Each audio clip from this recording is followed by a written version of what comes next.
Este es el Young Changemakers Podcast, una producción de Global Changemakers. Y yo soy su host, Megan Díaz. Si les gustaría conocer más sobre los diferentes recursos y programas que Global Changemakers tiene para ustedes, no olviden visitar global-changemakers.net. Disfruten el show.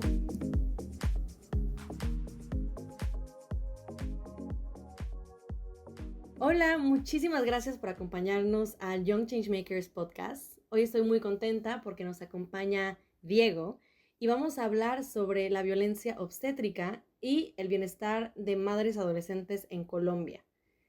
Diego, muchas gracias por estar aquí y para comenzar este episodio nos gustaría que nos hablaras un poco más sobre ti. ¿Qué te llevó a conectar con Global Changemakers y cómo ha influido esta red en tu defensa de los derechos de grupos vulnerables? Bueno, Megan, muchísimas gracias por la invitación, por abrir este espacio. Creo que el podcast ha sido un espacio muy interesante en el cual uno puede conocer muchas experiencias a nivel internacional de chicos y chicas que han sido parte de esta red hermosa llamada Global Changemakers. Para mí, Global Changemakers llegó en una etapa, de hecho, muy complicada en mi vida, afrontando muchas situaciones de salud mental. Y quise como explorar. Yo desde los 14 años venía siendo parte de procesos organizativos de la sociedad civil, procesos juveniles, procesos de participación, participando en temas de salud sexual y reproductiva, en temas de participación o movilización social juvenil. Y pues a partir de esas movilizaciones y de esa participación, pues yo decidí estudiar sociología. Cuando terminé mi carrera, me vinculé a una organización de la sociedad civil, trabajando con proyectos de niñez y adolescencia y de participación juvenil. Y en toda la exploración que tuve dentro de esta organización, encuentro en algún momento la convocatoria de Global Changemakers. Pues no conocía mucho de estas redes que se daban a nivel internacional de juventudes y bueno, me inscribí y pues pasé. Pasé, conocí a muchas personas muy interesantes en el 2017, de hecho. Y te decía que llegó un momento bastante complicado en mi vida porque venía afrontando muchas situaciones de salud mental, de depresión, de ansiedad, de confrontarme conmigo mismo. Estaba recién graduado, no me entendía a mí mismo, no comprendía mi mundo. Y estar, de hecho, en ese viaje fue bastante un respiro para el alma. No solamente un tiempo para conocer, para aprender, para conectar, sino también para poder entender y comprender también como el propósito de mi vida, ¿cierto? El propósito de lo que soy, de lo que estudié, de lo que quiero hacer. Entonces, para mí Global Changemakers de hecho se ha convertido en una red muy significativa donde podemos hablar entre nosotros después de 6 años y hablar como si nos hubiéramos visto ayer, como si ayer hubiéramos salido del Summit y creo que Global ha permitido como fortalecer y llevarme a despegar en muchos temas, sobre todo pues en la ideación y la creación. Para mí Global Changemakers fue una plataforma para soñar. Más allá de esos sueños utópicos y esos sueños como muy idealistas y de los pajaritos cantan y todo es verde, sino soñar con un cambio, ¿cierto? Un cambio en la sociedad y que es posible, sobre todo al conocer las experiencias de amigos y amigas que están en territorios bastante complicados y que verdaderamente están haciendo la diferencia en sus comunidades. Muchas gracias, Diego, y también rescato que mencionaste que tenías ese sueño de hacer un cambio en la sociedad, que a veces cuando uno dice eso, o sea, suena como muy cliché o muy como abstracto, pero en realidad tú has logrado trasladar eso a algo concreto, porque para quienes nos escuchan, tienen que saber que Diego ha llevado a cabo múltiples proyectos. Eh, Justo como lo comentó, él empezó con la sociología y lo ha expandido a diferentes proyectos, diferentes áreas. Y una de ellas es justo de la que vamos a ahondar en esta conversación y es sobre el trabajo que has hecho con madres adolescentes y prevención de la violencia obstétrica. Entonces, en este sentido, nos gustaría conocer más sobre tu proyecto. ¿Podrías contarnos más sobre de qué trató y cuáles fueron sus principales objetivos? Pues te cuento primero que de hecho la plataforma para este proyecto fue Global Changemakers. Nosotros, bueno, cuando yo salí del Summit, entendí que muchas veces los cambios se hacen a través de las pequeñas acciones.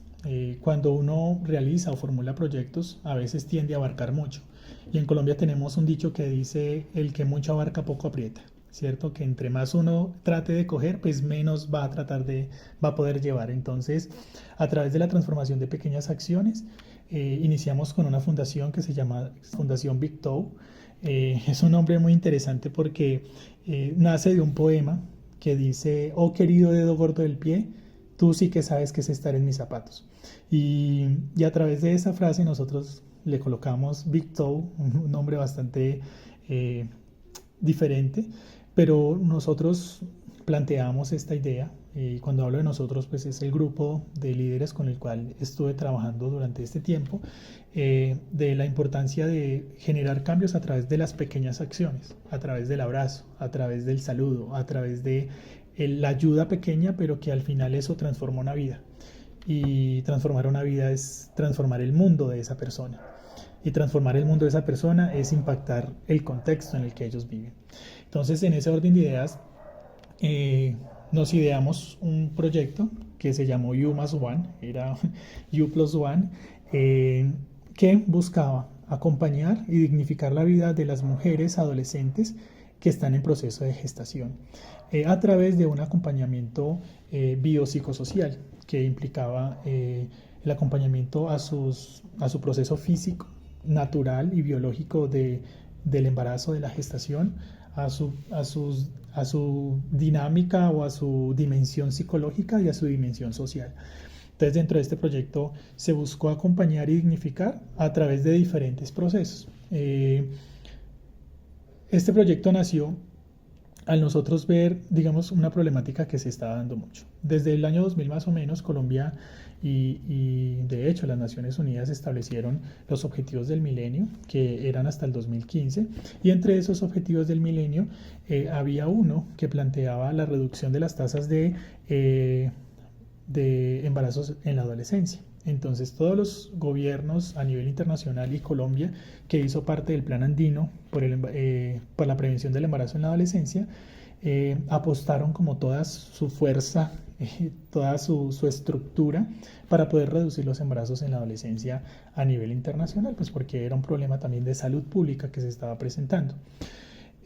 A 2015 Colombia no cumple la meta, de hecho se mantiene como en una meseta donde no bajan las cifras del embarazo en la adolescencia. La encuesta nacional de demografía y salud en Colombia plantea que 1 de cada 5 mujeres que están en embarazo es adolescente. Y hablamos de la adolescencia entre los 10 años y los 19 años, entre ese rango de edad. Entonces, se veía que esa problemática permanece, de hecho hasta la actualidad las cifras siguen el 17% en Colombia, en algunos departamentos de Colombia están el 21 o 25% con altísimas tasas de embarazo en la adolescencia, especialmente en las comunidades étnicas. Pero cuando nosotros empezamos a ver la situación, vimos que muchos de los programas sociales, gubernamentales y privados estaban en el marco de la prevención, ¿cierto? Procesos educativos para enseñar los derechos sexuales y reproductivos, para enseñar los métodos de planificación, los métodos anticonceptivos, como todo el aparato estatal pensado en la planificación, en la prevención, en el no lleguemos hasta aquí, pero vimos un bache dentro de esta política y es que las mujeres adolescentes que quedaban en embarazo ya pasaban a ser parte de la cifra, pero empezaban a ser invisibilizadas, ¿cierto? Ya no pudimos prevenir contigo que quedaras en embarazo, arrégleselas. Y al ver nosotros esa dinámica de que muchas de las mujeres adolescentes cuando llegaban al proceso de embarazo se enfrentaban a una realidad bastante cruda, bastante cruel para sus dinámicas de vida, para su cuerpo, para su mente, para su contexto, vimos que ahí era necesario hacer algo. porque las diferentes historias que escuchamos de parte de madres adolescentes era que se sintieron solas, se sintieron rechazadas, se sintieron violentadas, se sintieron alejadas, porque ya cuando es embarazada o está embarazada no vale tanto, eh, ya, ya hace parte de la cifra, ya hace parte de una mujer más embarazada, pero no habían esos procesos. Entonces nosotros pensamos, dijimos, venga, es necesario dignificar el proceso de gestación de la mujer adolescente, porque no solamente es un proceso de gestación, primero que en la mayoría de ocasiones no es planificado, no es deseado, no hace parte de su proyecto de vida, y no solamente enfrentarse a esa realidad, sino enfrentarse a una sociedad que señala, una sociedad que castiga, una sociedad que juzga, una sociedad que violenta.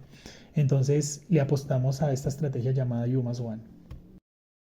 Muchas gracias, Diego. Gracias por compartirnos cómo nació este proyecto y muy claramente identificaste una problemática, vinculándolo también incluso a agendas internacionales, ¿no? Como es que la importancia de la salud materna, la importancia de la salud sexual y reproductiva están ahí, pero tú te preguntaste, bueno, ¿y qué va después de que desafortunadamente no se pudo, ¿no?, conseguir un objetivo con una persona? No tiene que quedarse en una cifra, tiene que apoyarse a esta persona en el proceso que sigue, porque como bien lo dijiste, es complicado y especialmente en un contexto adolescente.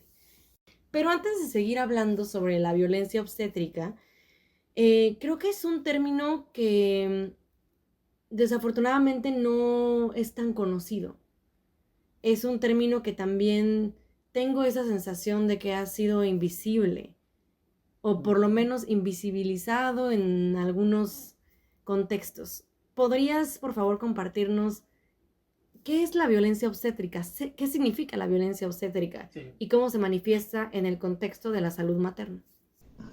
Sí, de hecho, pues estas conversaciones las ha dado mucho la Organización Mundial de la Salud frente a la dignificación del proceso de gestación de la mujer, porque pues en casi todos los escenarios a nivel mundial se estaban dando situaciones o escenarios de violencia obstétrica. Y la violencia obstétrica está alrededor de todas esas dinámicas, acciones, procesos que se dan por parte de los profesionales de la salud hacia las mujeres que están en proceso de gestación o están en proceso de posparto, en los cuales hay señalamiento, hay juicio, hay agresión, se habla de diferentes tipos de violencia, violencia institucional, violencia social, violencia psicológica, hablamos de violencia física hacia la mujer en su proceso de gestación y que no permite el libre disfrute de los derechos reproductivos, ¿cierto? La violencia obstétrica suele censurar, suele cancelar y suele negar y vulnerar los derechos reproductivos de la mujer en su condición de vulnerabilidad, lo podríamos llamar así, en su proceso de gestación. Entonces, la violencia obstétrica son todas esas acciones que las mujeres en su proceso de gestación reciben y que les genera daño, ¿cierto? Que les genera algún tipo de lesión, no solamente físico, porque en un principio se hablaba con todas esas acciones que se hacían de manera biológica, que afectaban a la mujer, como hacer el corte sin el consentimiento, como solicitar una cesárea sin el consentimiento o incluso sin la necesidad de que se necesitara una cesárea. Y ya dentro de estas conversaciones que se han dado a nivel internacional, se habla de que la violencia obstétrica es toda acción que haga un profesional de la salud que afecte la salud biopsicosocial de la mujer, en su parte psicológica, en su parte social, en su parte individual, en su persona. Entonces, este es un término que de hecho no es tan conocido y que precisamente por su desconocimiento las personas sufren constantemente de violencia obstétrica en todos los escenarios de vida durante su proceso de gestación. Muchas gracias por explicarnos y contarnos más sobre la definición de este concepto. Rescato que es una intersección, también se podría decir, porque no es un concepto que se pueda entender solo como un tipo de violencia. Si lo entiendo correctamente, obviamente es un tipo de violencia contra la mujer, pero a lo que me refiero es que puede ser violencia biológica, violencia psicológica y violencia social. Es por eso el concepto, biopsicosocial. Biopsicosocial, exacto. Y el modelo biopsicosocial sobre el cual nosotros trabajamos tiende a atender las tres situaciones. Y creo que es muy importante, pues si bien la OMS y las diferentes organizaciones hablan directamente del trato exclusivo de los profesionales de la salud, dentro de la sociología y la antropología se ha podido entender que la violencia obstétrica no solamente la ejercen los profesionales de la salud, sino todos los actores de la sociedad. Una institución que te niega una cita médica, ¿cierto? Una familia que te señala, que te golpea, que te agrede física, mentalmente, emocionalmente, económicamente. Entonces ya vemos que no es un concepto que está solamente relacionado hacia el ejercicio de los profesionales de salud, que es sobre el marco que está reglamentado y legalizado hoy en día, sino que también la violencia obstétrica se vive en todos los niveles, ¿cierto? A nivel familiar, a nivel comunitario, a nivel institucional, y creo que a veces es importante entender que la mujer puede vivir o puede experimentar situaciones de violencia obstétrica incluso estando en su casa. Y que a veces eso incluso es mucho más invisibilizado, porque decimos, no, venga, el médico me dijo esto, es violencia obstétrica, pero cuando tu esposo, tu pareja, tu papá, mamá, te trata de la misma manera, ¿qué es? ¿Qué tipo de violencia es? Y pues obviamente sí es entender que está marcada en las violencias basadas en género y que precisamente dentro de estos procesos pues estamos hablando frente a la dignificación de la mujer dentro de su proceso reproductivo, que haya sido decidido o no, lo está viviendo, y por el hecho de estar o no en embarazo no significa que sea menos digna de ser tratada y de que se le respeten y garanticen todos sus derechos. En efecto, ya lo recalcaste que este tipo de violencia se puede manifestar de diferentes maneras y también puede venir por parte de diferentes actores. Creo que eso es algo clave con lo que tenemos que darnos, porque en este proceso de construir y entender el concepto es algo que creo que debe quedar en el top de lo que debemos recordar. Y bueno, justo hablando de todas las esferas, todas las dimensiones que abarca la violencia obstétrica, tengo curiosidad sobre desde qué perspectiva lo trataban en tu proyecto, en qué se enfocaron principalmente y qué medidas se tomaron para abordar este problema en tu proyecto. Bueno, nosotros pues primero hicimos un diagnóstico frente a cuáles son los aspectos en los cuales las mujeres adolescentes, estamos hablando de mujeres adolescentes en proceso de gestación, se les estaban vulnerando sus derechos. Veíamos un poco, sobre todo, pues que había un riesgo eminente, y es que las estadísticas plantean que toda chica o toda mujer adolescente menor de 15 años que está en embarazo tiene el 83% de probabilidad que a los 20 años ya tenga 3 hijos. Entonces ya estamos ante un escenario de revictimización, de repetición, y donde nos encontramos con una sociedad de una familia que tiende a dar la espalda, que tiende a marginar a la mujer adolescente que queda en embarazo, porque según el concepto social, pues se tiró su proyecto de vida, ya no sirve, ya no es útil, ya no cumple las expectativas que de pronto tenía la familia, que tenía la comunidad en la que vive. Entonces veíamos primero esa condición, y bueno, ¿cómo podemos acompañar a estas mujeres adolescentes? Primero, para evitar que dentro de este proceso en 2 años vuelva a quedar en embarazo. ¿Cuáles son esas medidas de prevención que se pueden hacer, pero ya en una madre o mujer adolescente? También veíamos la necesidad de poder atender las dinámicas familiares, porque también nos enfrentábamos a muchas familias que no sabían cómo afrontar esta situación. Entonces, al no saber cómo afrontar la situación, habían muchas situaciones de revictimización. Tú no sirves para nada, tú no eres capaz, dañaste tu vida, no pensaste bien, y todos los adjetivos negativos que se le puedan dar, por una decisión de pronto que ella tomó en su momento de disfrutar su sexualidad, ¿cierto? Eh, y veíamos también esa amenaza latente en la familia. Muchos casos de familias que decidían enviar a la mujer adolescente a la calle, sacarla, chicas en lugares de acogida, en instituciones del Estado, porque no puedo ir a mi casa porque mis papás no me reciben, mi pareja ya no quiere saber de mí, o sea, una violencia multisectorial, una violencia de todo lado. Y también veíamos pues que su cuerpo estaba sufriendo. Entonces nosotros identificamos tres niveles. El nivel físico, entendiendo que biológicamente el cuerpo de una mujer de 12, 13, 14 años no está preparado para estar en un proceso de gestación. De hecho, pues la ciencia plantea que el cuerpo está preparado hasta los 19 años. Entonces, imagínate una mujer de 15 años en un proceso de gestación con todos los cambios hormonales, físicos, las alteraciones y son muy propensas a las enfermedades y a los embarazos de alto riesgo. Entonces, vemos mujeres con preeclampsia, con eclampsia, vemos mujeres con sangrados, con infecciones, también con riesgo de parto prematuro, con una desproporción cefalopélvica, o sea, que su pelvis no es lo suficientemente ancha o no está lo suficientemente preparada para poder tener un parto natural. Entonces, todas esas situaciones físicas también hay que leerlas.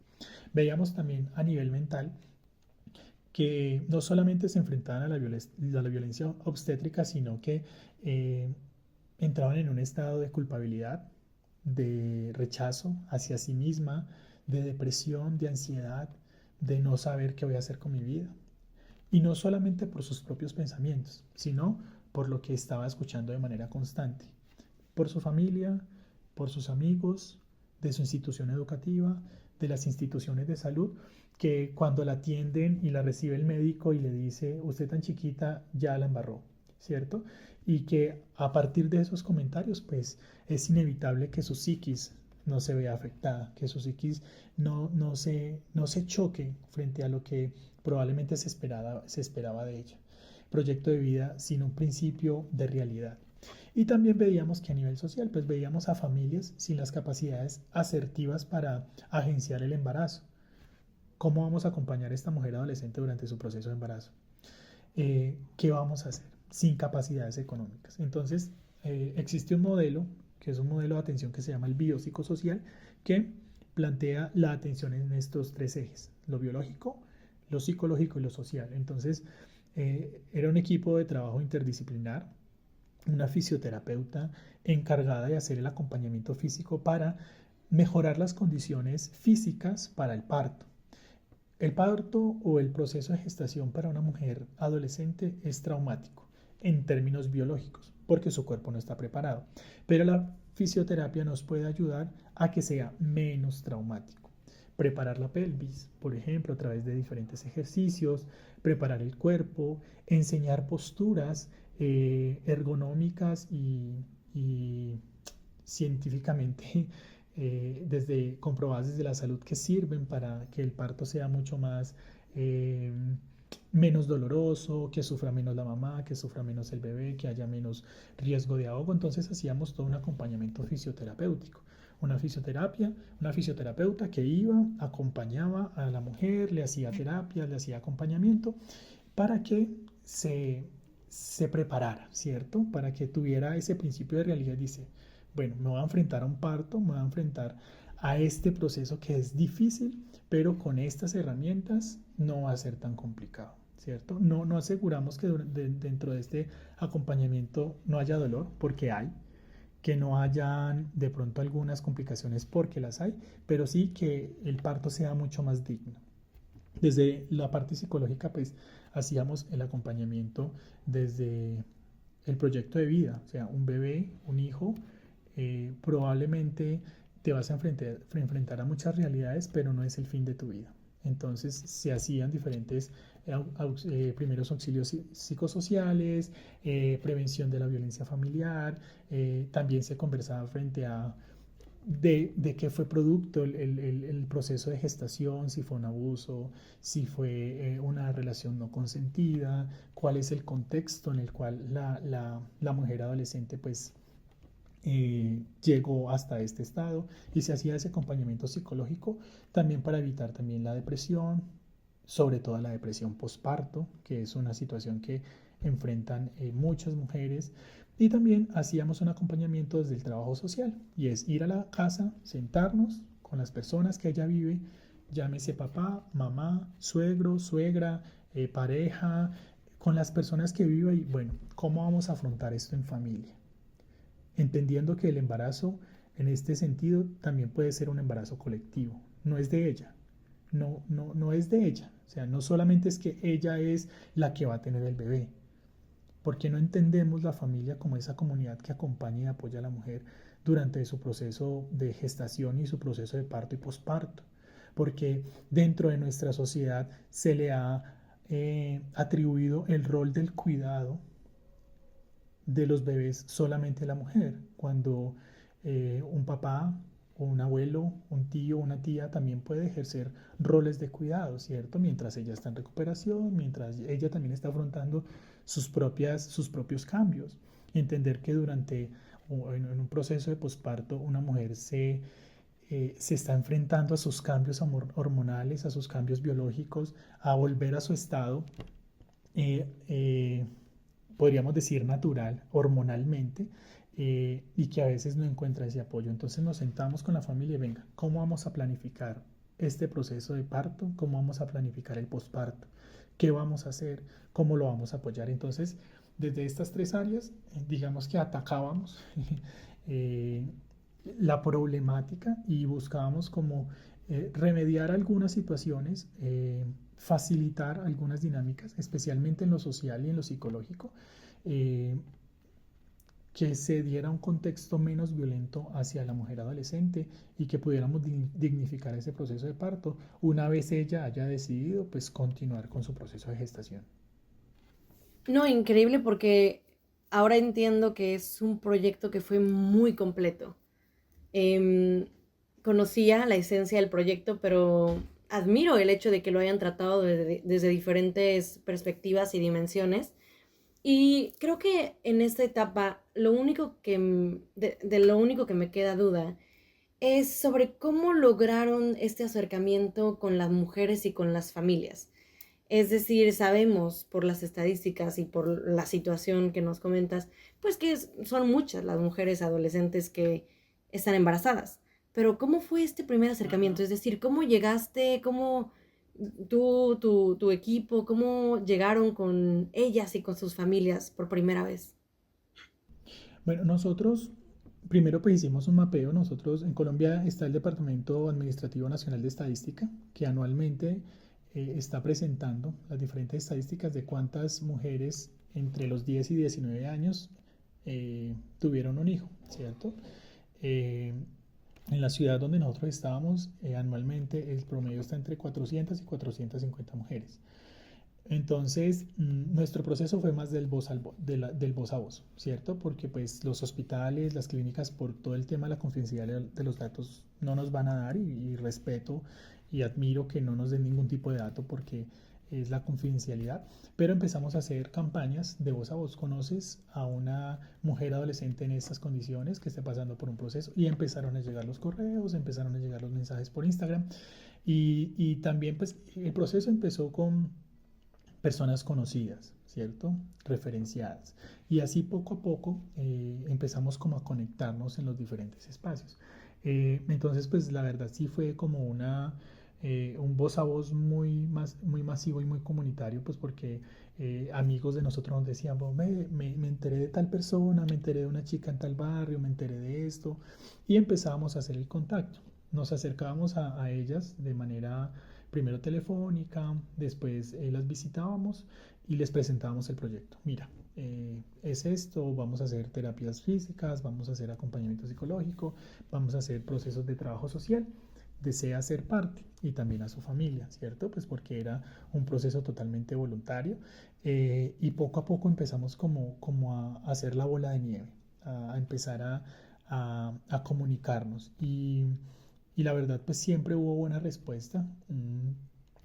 Siempre estaba el tema del costo, el tema de con qué lo pago, porque pues también las estadísticas nos muestran que casi el 70% de estas chicas son de estratos vulnerables o de condiciones socioeconómicas vulnerables, también por su contexto social, por su contexto de vida.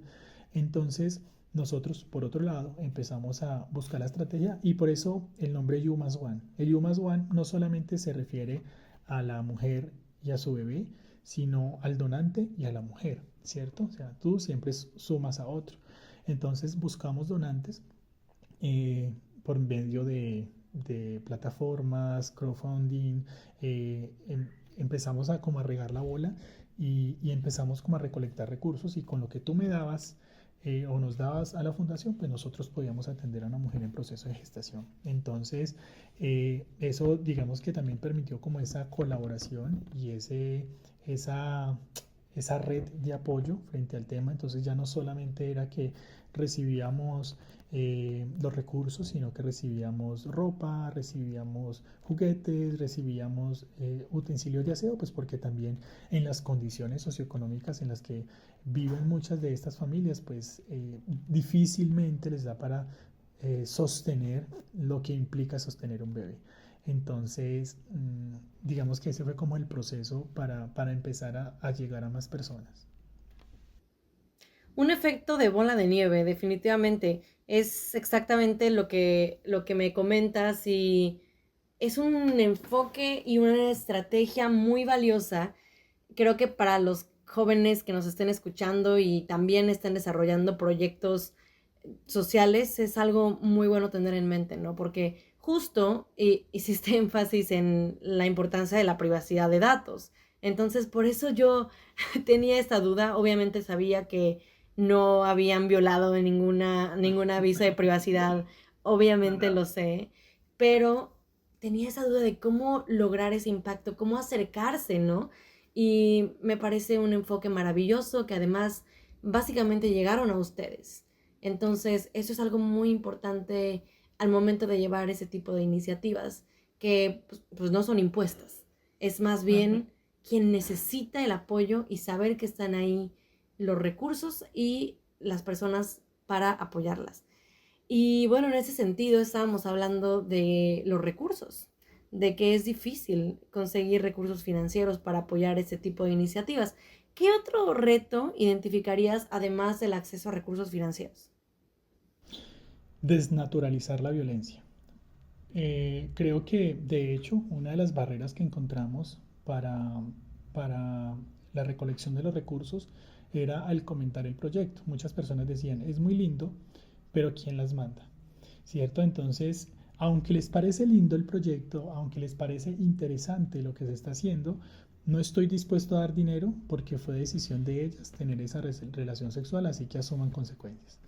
Entonces, incluso en esa frase, incluso en ese quién las manda, ellas verán, hay ciertas connotaciones que estigmatizan a la mujer adolescente en su proceso de gestación. Entonces, desnaturalizar la violencia es bastante complejo eh, y de hecho sigue siendo un reto porque socialmente nos sentimos con el derecho de señalar, de juzgar, de establecer ciertos adjetivos y connotaciones negativas hacia las personas que han tomado una decisión y que probablemente el producto de la consecuencia de esa decisión no sea socialmente aceptado, ¿cierto? Entonces, desnaturalizar la violencia fue bastante complicado y también eh, luchar con esas barreras que existen institucionalmente. Nos acercamos a diferentes instituciones eh, y nos decía, no, pero es que eso ya está regulado. Pero cuando nosotros vamos a ver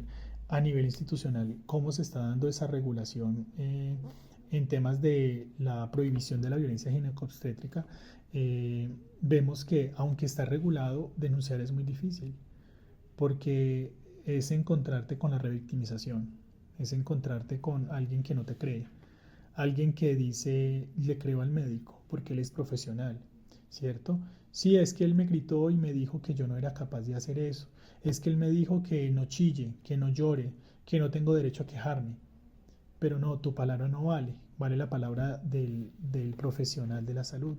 Entonces también luchar con las barreras institucionales para denunciar, por ejemplo, un caso de violencia obstétrica es bastante difícil, es bastante complejo, especialmente porque se siguen generando procesos de revictimización, procesos de discriminación hacia la mujer, hacia a la mujer gestante. Entonces creo que luchar sobre todo con las barreras sociales, con las barreras institucionales es más complicado que recaudar fondos, porque en Colombia decimos el dinero va y viene, ¿cierto?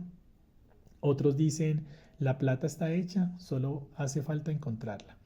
Y sí, o sea, a veces los procesos de crowdfunding ayudan mucho, soportan mucho los procesos, pero cuando uno se encuentra con donantes, con una sociedad que se niega a apoyar este tipo de proyectos por sus estigmas, por la forma en cómo piensa de esta situación social, es más complicado poder como generar algún tipo de transformación, así sea a nivel local, a nivel familiar. Claro, es que la base de muchos problemas que tenemos el día de hoy, eh, pues son las barreras sociales. Las barreras sociales, como lo mencionaste, los estereotipos, los mitos, el estigma, que también se vincula a lo que mencionaste sobre la violencia, hay que desnaturalizarla, porque también este tipo de comentarios, de alguna manera, pues son violencia. Entonces, ahondando en este tema, que es justo sobre actitudes, percepciones sociales, me gustaría escuchar tu perspectiva y también yendo un poco más amplio, a un panorama más amplio. ¿Cuáles consideras que son algunos mitos comunes que hay sobre la salud sexual y reproductiva en tu contexto o en general en América Latina? ¿Y cómo crees que esto afecta la toma de decisiones de las personas? Se me ocurre, por ejemplo, al hablar de salud sexual y reproductiva, muchas veces se asocia inmediatamente con temas como el aborto. Y se piensa que la salud sexual y reproductiva es solo el aborto. Cuando no es así, es algo mucho más amplio. Entonces, qué otros tipos de mitos, de desinformación, de estigma identificas en ese sentido? Claro, yo te decía ahorita que yo desde los 13 años inicié en un proceso de organización social y precisamente inicié en un proceso que se llamaron las redes sociales de apoyo, que eran unos espacios donde se encontraban diferentes líderes sociales para hacer procesos de defensa de los derechos sexuales y reproductivos. En ese tiempo estaban como en auge y hablábamos que los derechos sexuales y reproductivos son los más humanos de todos los derechos. Y cuando uno habla de los derechos sexuales y reproductivos, se suele hablar no solamente del aborto, sino también que es la bandera de la comunidad LGTBIQ+.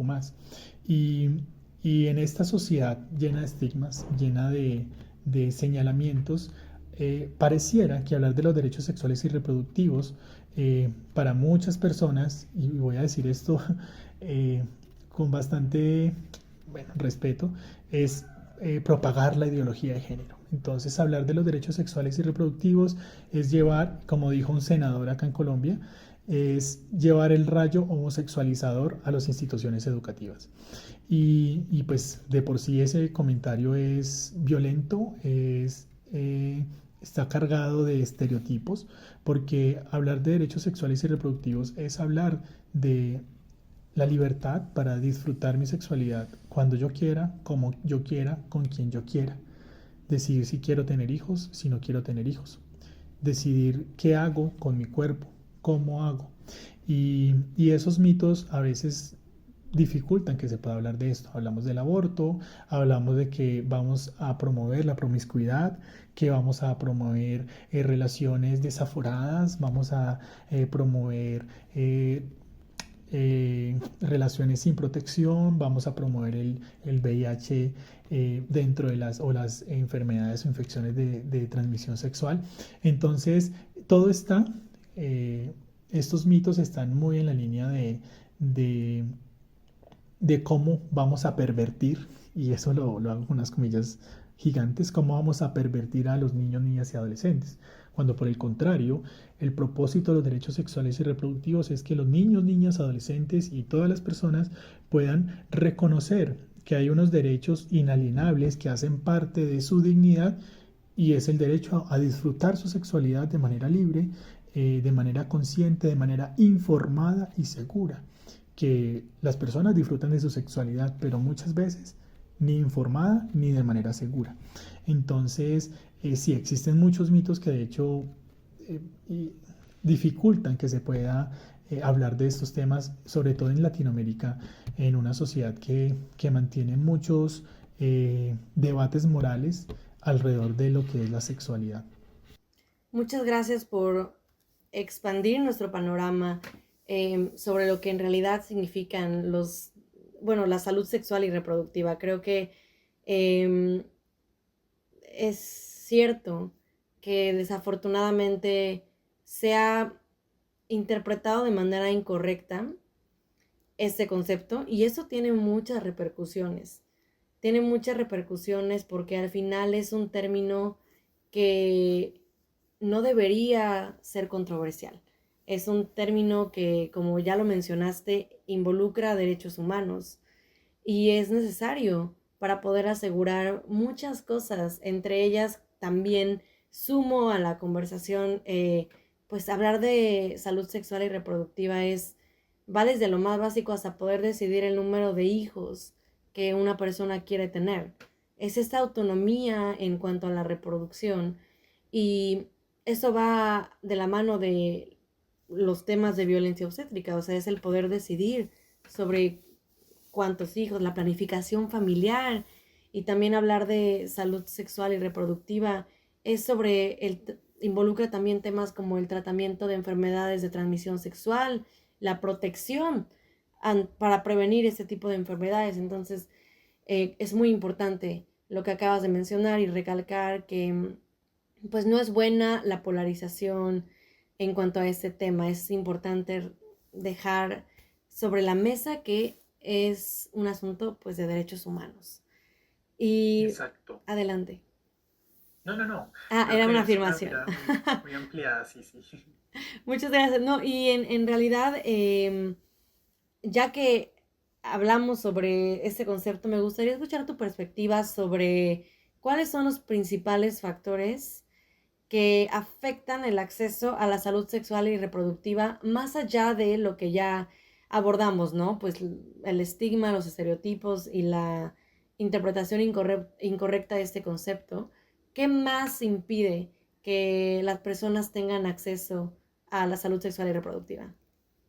Bueno, yo creería que hay varias, las barreras sociales siguen siendo como muy marcadas, especialmente desde nuestra moralidad, ¿cierto? Desde nuestra cultura, eh, frente al, si voy a preguntar frente a mi sexualidad, voy a deshonrar a mi familia, voy eh, a ir en contra de lo que creemos. Te cuento que nosotros, aquí en Colombia existe un programa que se llama Servicios Amigables para Adolescentes, que es un espacio que deben tener todas las instituciones de salud para recibir a todos los adolescentes que tengan preguntas sobre su sexualidad. Quiero iniciar mi vida sexual, ¿qué hacer? Puede ir a preguntar allá. Pero solía pasar que los enfermeros que recibían a los adolescentes buscaban era convencerlos de no iniciar su vida sexual. ¿Para qué si estás muy chiquito? Y no le respondían sus dudas. Salía el chico o la chica de ese espacio a tener relaciones sexuales sin conocimiento, sin información. Entonces, creo que incluso esa misma moralidad que nos atrapa a todos, pues todos somos seres morales, somos seres éticos, pero que a veces en el ejercicio profesional pues debemos ser profesionales, le negamos el acceso a la información a los chicos y a los adolescentes.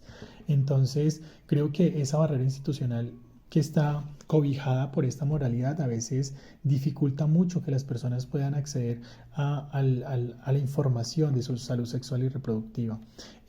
También solía pasar que si una mujer adolescente deseaba planificar, debía llevar un documento firmado por sus padres, cuando ella no deseaba que sus papás supieran. Entonces, había cierto tipo de violencia constante, entonces los chicos deciden más bien informarse por internet, informarse por lo que ven, por lo que creen que es, y pues al final terminan desarrollando prácticas poco sanas y poco saludables para su vida sexual. Entonces replican acciones violentas que ven en películas, que ven en páginas, repiten situaciones que que no dignifican el inicio de su sexualidad, y creo que esas barreras morales también que a veces colocamos e institucionales, porque tristemente muchas veces los profesionales que están en las instituciones son los mismos encargados de que los adolescentes no se acerquen a, a preguntar, a indagar, a saber cómo inicio y cómo disfruto mi sexualidad de manera libre, sin miedos, sin tabús, sin mitos. Creo que eso es bastante complicado. Se ha ido avanzando, creo que en la medida que los profesionales son más de una generación renovada, de una generación más informada, de una generación más alineada con los derechos humanos, se ha logrado avanzar en ese punto, pues, pero todavía hay estigmas y hay rezagos de esta moralidad que de pronto sigue generando daños a nivel social y a nivel psicosocial de los chicos y de las chicas.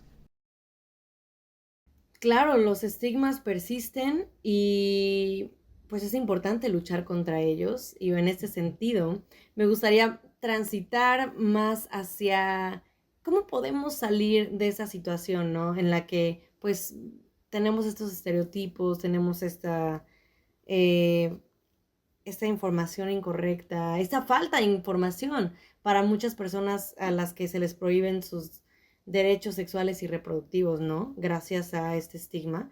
Entonces, en particular me gustaría escuchar cuál crees que es el papel que desempeñan todos, pero en especial los hombres, porque creo que es un sector poblacional que a veces no se le brinda la suficiente atención o la suficiente responsabilidad en cuanto a este tema. Creo que como lo mencionaste al inicio, muchas cosas y muchos temas vinculados con la salud reproductiva y sexual se le asignan y se le atribuyen a las mujeres, a la mujer. Como tú bien lo mencionaste, algunos ejemplos que has escuchado en el campo, es, pues, ¿por qué empezaste tan joven? ¿Por qué, pero por qué lo hiciste tú? En ese sentido, y para completar mi pregunta, después de este gran paréntesis, es, ¿cómo crees que los hombres, la comunidad en general, pero sobre todo los hombres, pueden contribuir a la educación y a la concienciación sobre la salud sexual y reproductiva, sobre su importancia y también sobre cómo prevenir la violencia obstétrica? Bueno, primero yo creo que, hablando un poquito del paréntesis, creo que los movimientos sociales a nivel internacional han funcionado como movimientos contra cultura. Y creo que hoy en día tenemos sobre la mesa el tema de la salud sexual y reproductiva gracias al crecimiento y a la fuerza y a la lucha y a la resistencia, a la reexistencia y a la resiliencia que han tenido los movimientos sociales que han luchado por los derechos de las mujeres o por los derechos de género a nivel internacional. Entonces, los movimientos LGTBIQ+, los movimientos feministas, los movimientos por los derechos humanos han posicionado este tema y han llevado a los diferentes gobiernos a que hoy estemos hablando que diferentes países de Latinoamérica ya hablamos de un aborto libre y seguro, ya hablamos del reconocimiento de los derechos sexuales y reproductivos, de los derechos de la comunidad diversa, sexualmente diversa. Entonces creo que los movimientos sociales y lo que nosotros hacemos como Global Changemakers, como jóvenes que hacemos parte sobre todo de procesos de barrio, de procesos de comunidades, que salimos de allí. Creo que muy pocos jóvenes que hacen parte de Global Changemakers están institucionalizados, sino que hacen parte de sus movimientos de base, han logrado poner esto sobre la mesa. Y creo que en este ejercicio los hombres debemos, hablando también de las nuevas masculinidades, y que creo que es un tema al cual nosotros tenemos que acercarnos, es frente a la importancia de que nosotros nos reconozcamos también como seres sexuados, como seres que también vivimos la sexualidad, pero que también debemos unos derechos y unos deberes frente a la sexualidad. Entonces los hombres culturalmente nos solemos desmarcar de las responsabilidades afectivas, de las responsabilidades reproductivas dentro de estas relaciones. Y creo que en estas conversaciones es necesario ir a esas nuevas masculinidades, como nosotros primero nos reconocemos como seres humanos sensibles, débiles, frágiles, que lloramos, que sufrimos, que somos humanos, que no somos siempre los fuertes, pero también cómo somos nosotros parte de una sociedad que debe transformar como esas miradas, ¿cierto? Si bien es una lucha de todos y de todas, es una lucha que todos y todas debemos emprender por la dignificación de la mujer, la dignificación del hombre, alrededor de sus derechos sexuales y reproductivos. Los hombres debemos empezar a vincularnos más a estas dinámicas y no solamente decir que es el movimiento feminista de las mujeres allá, es el movimiento de la comunidad LGTBIQ+, pero a veces los hombres cisgénero, los hombres heterosexuales, que socialmente somos los machos, machotes de pecho peludo, nos alejamos y decimos eso no tiene nada que ver conmigo. Pero también tenemos a nuestro alrededor mujeres, familia, amigos, amigas, independientemente de su sexo, género, orientación sexual, expresión de género, identidad de género, independientemente de eso, que desean disfrutar sus derechos sexuales de manera libre, sana y segura. Y por ellos también debemos hacerlo, porque pues tristemente en esta sociedad, nosotros hombres cisgéneros heterosexuales tenemos garantizado el disfrute de nuestra sexualidad, cuando queramos, como queramos, sin estereotipos, sin miradas, sin juicio. Pero ¿por qué no luchamos por las personas que amamos? Por las personas que están a nuestro alrededor. Por eso hablamos de las pequeñas acciones, porque cuando no le ponemos nombre a la lucha, nos olvidamos de ella. Pero si yo digo, yo estoy luchando por los derechos de mi esposa, o estoy luchando por los derechos de mi mamá, de mi amiga, de mi hermana, ahí yo ya empiezo a reconocer que es importante también incluso transformar los imaginarios que yo tengo para decirle, hace un año yo soy papá y yo estuve en el proceso de parto y estuve en el parto y estuve muy atento a que no se diera ningún caso de violencia ginecobstétrica. Y era apersonarme lo que estaba pasando, ¿cierto? Porque ella en su estado de vulnerabilidad no necesitaba un macho que la defendiera, pero sí un hombre que estuviera a su lado para acompañarle y para ser parte del proceso de gestación, ¿cierto? Porque los dos estábamos embarazados. Entonces, cuando uno cambia esa mirada y cambia esa perspectiva, pues se entiende que los derechos humanos sexuales y reproductivos es un asunto de todos. Y creo que eso puede englobar mucho frente a nuestra responsabilidad. Completamente, Diego, no podría estar más de acuerdo. Muchísimas gracias por compartirnos esta perspectiva y sobre todo también por darnos tu ejemplo personal. Creo que para cerrar tu comentario fue perfecto porque fue llevarlo ya a algo tangible que las personas que nos están escuchando pueden también pues ver cómo, bueno, escuchar cómo e imaginar cómo se vería en la práctica, ¿no? Es justamente algo necesario contemplarlo como una corresponsabilidad. Y también esto, me encantó eso que dijiste, que fue hacerlo en plural, estaban embarazados.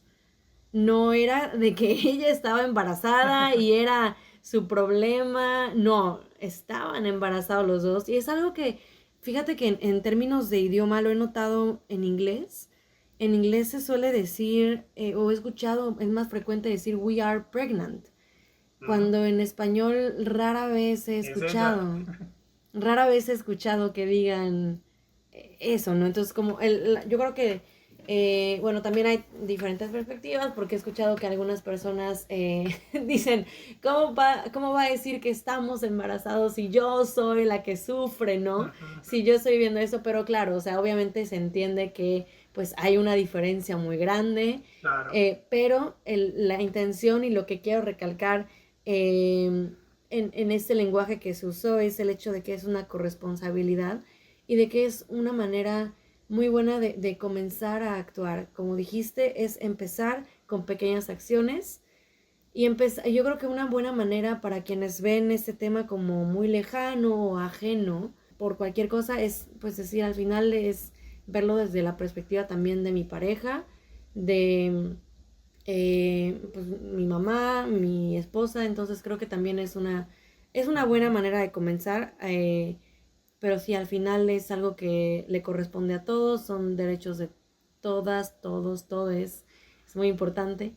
Y bueno, desafortunadamente se nos está acabando el tiempo. Hemos ya tenido puntos muy interesantes, pero no quiero que terminemos este episodio sin que nos compartas un mensaje final. ¿Qué nos compartirías a todos los que te estamos escuchando, especialmente a personas jóvenes que son activistas en este ámbito, que quieren empezar un proyecto social en el ámbito de los derechos sexuales y reproductivos o de la violencia obstétrica y cómo prevenirla? ¿Cuál es tu mensaje final hacia las personas que nos están escuchando? Creo que es importante entender que no es una lucha fácil, es una lucha que se viene desarrollando desde los años 60, incluso desde muchísimos más años. Llevamos casi 60 años luchando por la dignificación de la mujer, por el reconocimiento de la mujer, y todavía encontramos muchos mitos, muchos tabús, muchas estructuras institucionales que son violentas con la mujer. Eh, y especialmente con la mujer en proceso de gestación. Es una lucha que probablemente es lenta, pero entender que desde las pequeñas acciones, desde lo que hago yo hoy en mi día a día, lo que yo transformo en mi lenguaje, lo que yo transformo en mi forma de hacer, en mi forma de luchar por los derechos de las personas que me rodean, ya es un paso gigante. Y creo que las personas que estén motivadas en trabajar por los derechos sexuales y reproductivos, empecemos a trabajar en esas barreras sociales existentes, en el lenguaje, ¿cierto? El lenguaje dignifica, el lenguaje posiciona, el lenguaje simbólico da un lugar. Yo digo que estamos embarazados porque simbólicamente yo hago parte de ese proceso. Y cuando yo reconozco que yo hago parte del proceso de embarazo, que es mi hijo también, que también es mi responsabilidad, dignifico y transformo la mirada mía y de las personas que están a mi alrededor. Entonces, creo que nosotros como líderes sociales debemos empezar a transformar esas miradas, esas perspectivas propias y después empezar a conectarlas. Recuerdo mucho que mi papá es del año 60 y tiene algunas prácticas machistas arraigadas y poco a poco con el lenguaje fueron transformando. Mi papá es un ejemplo, pero es de quedarse sentado y esperar que le llevaran el plato y decirle, papá, también tiene pies, lleva el plato, ¿cierto? Y al principio era bastante complicado, pero ya él lleva el plato, lava el plato y no es una transformación genial y no cambiamos el mundo, pero sí establecimos una posición y es que los roles que hay en la casa de mi familia son por igual, no son de mi mamá porque es mujer, es de nosotros como familia. Entonces, eso empieza a transformar las miradas. Y ya cuando trabajamos a nivel comunitario, es muy importante empezar a establecer esas transformaciones, porque si no hay transformaciones en los estereotipos, en los mitos, en la forma en cómo percibimos las cosas, no hay transformaciones institucionales. Pueden haber leyes, pueden haber legislaciones, pero las personas son las que hacen cumplir las leyes. Y si la persona que hace cumplir la ley no tiene la transformación, es muy complicado que podamos dignificar. Entonces, es un paso a paso, es poco a poco. A veces puede llegar a ser frustrante, pero vale la pena. Vale la pena porque cuando vemos esas pequeñas historias de transformación, estamos cambiando el mundo de esa persona. Y probablemente esa persona en el futuro vaya a ser replicadora de lo que hoy está aprendiendo. Y así es que poco a poco nosotros podemos transformar las dinámicas culturales alrededor de la sexualidad. Entonces creo que es un trabajo arduo, pero pues bueno, que cada vez seamos más personas trabajando por lo mismo.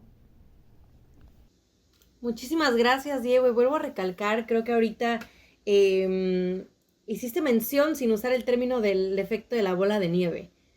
Es una bola de nieve, ¿no? Y cuando dijiste, yo, o sea, tal vez logré cambiar la actitud de mi papá y eso no cambió al mundo, yo creo que sí, porque empieza con una acción que él va a replicar y con otras personas y otras personas y otras personas y es algo maravilloso el poder comenzar con pequeñas acciones, el poder comenzar en tu casa, comenzar con personas que están alrededor de ti. Entonces, muchísimas gracias por compartir esa perspectiva. Creo que es muy importante porque definitivamente, si no se transforman las actitudes, las normas de género nocivas, los estereotipos, los roles que pues llevan muchos años y son lo que nos han llevado a esta situación de desigualdad actual, no vamos a cambiar nada. Entonces, muchas gracias por compartirlo, Diego, muchas gracias por estar en el programa y muchas gracias a todas las personas que nos escucharon hoy.